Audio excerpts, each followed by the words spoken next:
Bank ଖାତାରେ minimum balance ନଥିଲେ କ'ଣ ହେବ ଜାଣନ୍ତୁ, ନଚେତ୍ ବହୁତ ହଇରାଣ ହେବେ। ବ୍ୟାଙ୍କ ଖାତାରେ କେତେ ଟଙ୍କା ରହିଲେ ଆଉ ଗଣିବାକୁ ପଡ଼ିବନି ଦଣ୍ଡ।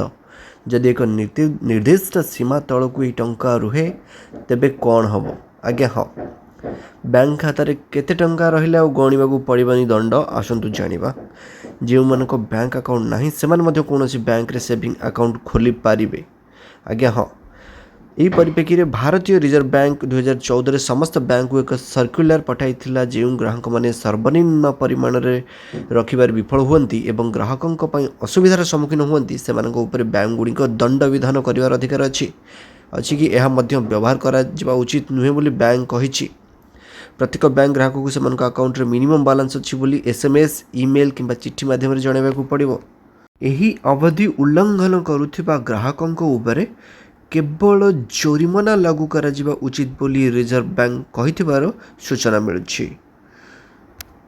RBI ନିର୍ଦ୍ଦେଶାବଳୀରେ ଜୋର ଦିଆଯାଇଛି ଯେ ପେନାଲ୍ଟି ଚାର୍ଜ ଯୁକ୍ତିଯୁକ୍ତ ହେବା ଉଚିତ ଏବଂ ବ୍ୟାଙ୍କ ସେବା ପ୍ରଦାନର ହାରାହାରି ମୂଲ୍ୟଠାରୁ ଅଧିକ ହେବା ଉଚିତ ନୁହେଁ।